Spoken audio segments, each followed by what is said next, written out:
As a kid, I spent my summers with my grandparents on their ranch in Texas. I helped fix windmills, vaccinate cattle, and do other chores. We also watched soap operas every afternoon, especially Days of Our Lives. My grandparents belonged to a caravan club, a group of Airstream trailer owners who traveled together around the US and Canada. And every few summers, we'd join the caravan. We'd hitch up the Airstream to my grandfather's car, and off we'd go, in a line with 300 other Airstream adventurers. I loved and worshiped my grandparents, and I really looked forward to these trips. On one particular trip, I was about 10 years old. I was rolling around in the big bench seat in the back of the car. My grandfather was driving, and my grandmother had the passenger seat. She smoked throughout these trips, and I hated the smell.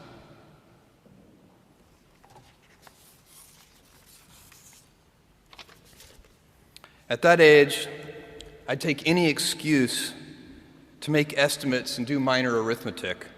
I'd calculate our gas mileage, figure out useless statistics on things like grocery spending. I'd been hearing an ad campaign about smoking. I can't remember the details, but basically the ad said, every puff of a cigarette takes some number of minutes off of your life. I think it might have been 2 minutes per puff. At any rate, I decided to do the math for my grandmother. I estimated the number of cigarettes per day, estimated the number of puffs per cigarette, and so on. When I was satisfied that I'd come up with a reasonable number, I poked my head into the front of the car, tapped my grandmother on the shoulder, and proudly proclaimed, "At 2 minutes per puff, you've taken 9 years off of your life." I have a very vivid memory of what happened next,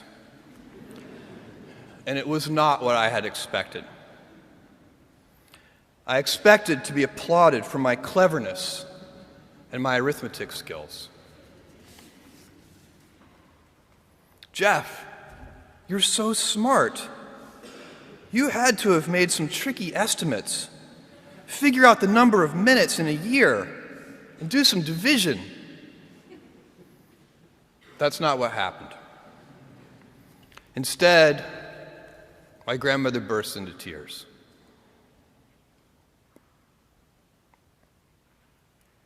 I sat in the back seat, didn't know what to do, while my grandmother was crying. My grandfather, who'd been driving in silence, pulled over onto the shoulder of the highway. He got out of the car and came around and opened my door and waited for me to follow. Was I in trouble? My grandfather was a highly intelligent, quiet man. He had never said a harsh word to me, and maybe this was to be the first time. Or maybe he would ask that I get back in the car and apologize to my grandmother. I had no experience in this realm with my grandparents, and no way to gauge what the consequences might be. We stopped beside the trailer. My grandfather looked at me, and after a bit of silence, he gently and calmly said, "Jeff, one day you'll understand that it's harder to be kind than clever."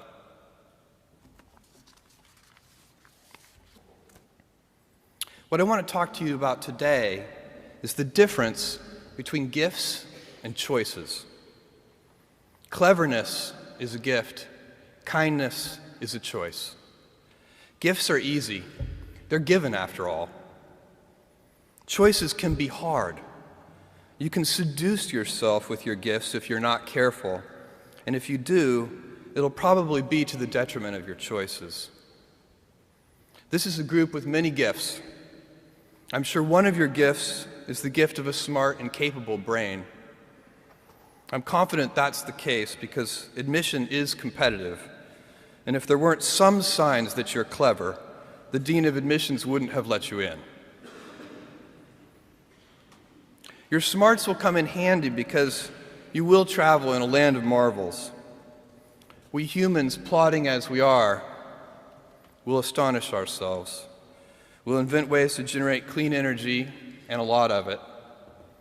Atom by atom, we'll assemble small machines that can enter cell walls and make repairs. This month comes the extraordinary but inevitable news that we've synthesized life. In the coming years, we'll not only synthesize it, but engineer it to specifications. I believe you'll even see us understand the human brain. Jules Verne, Mark Twain, Galileo, Newton, all the curious from the ages would have wanted to be alive, most of all, right now. As a civilization, we will have so many gifts, just as you as individuals have so many individual gifts as you sit before me. How will you use these gifts? And will you take pride in your gifts or pride in your choices? I got the idea to start Amazon 16 years ago. I came across the fact that web usage was growing at 2,300% per year, and I'd never seen or heard of anything that grew that fast. And the idea of building an online bookstore with millions of titles, something that simply couldn't exist in the physical world, was very exciting to me. I just turned 30 years old, and I'd been married for a year. I told my wife, Mackenzie, that I wanted to quit my job and go do this crazy thing that probably wouldn't work, since most startups don't, and I wasn't sure what would happen after that. Mackenzie, also a Princeton grad and sitting here in the second row, told me I should go for it. As a young boy, I'd been a garage inventor. I'd invented an automatic gate closer out of cement-filled tires, a solar cooker that didn't work very well out of an umbrella and aluminum foil, baking pan alarms to entrap my siblings. I'd always wanted to be an inventor, and she wanted me to follow my passion. I was working at a financial firm in New York City with a bunch of very smart people, and I had a brilliant boss I much admired.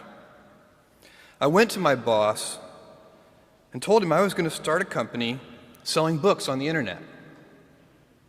He took me on a long walk in Central Park, listened carefully to me, and finally said, "That sounds like a really good idea, but it would be an even better idea for someone who didn't already have a good job."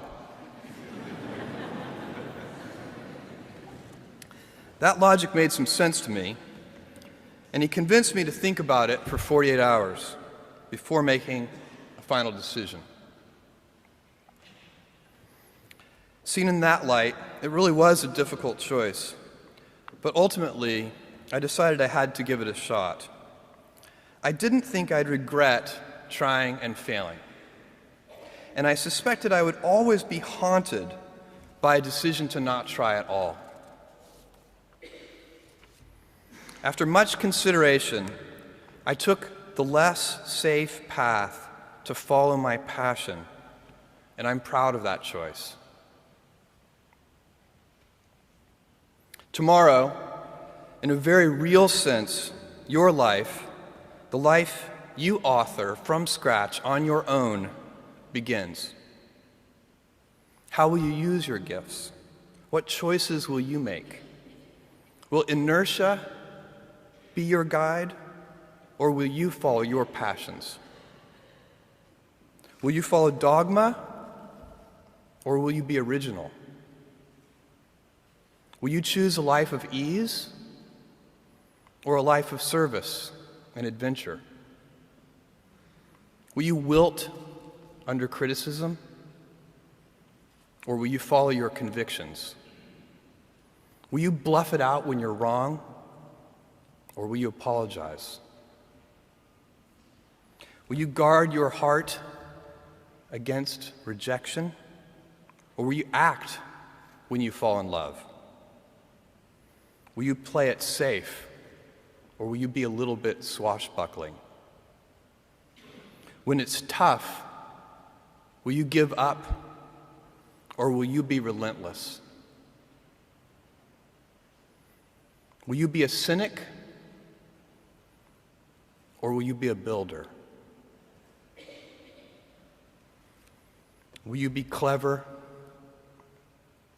at the expense of others, or will you be kind?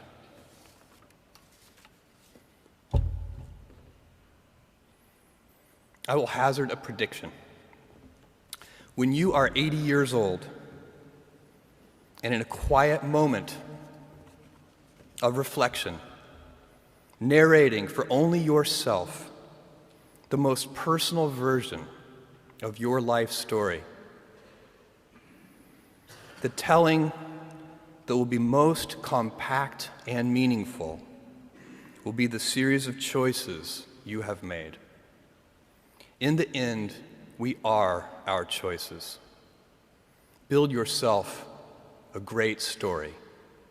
Thank you and good luck.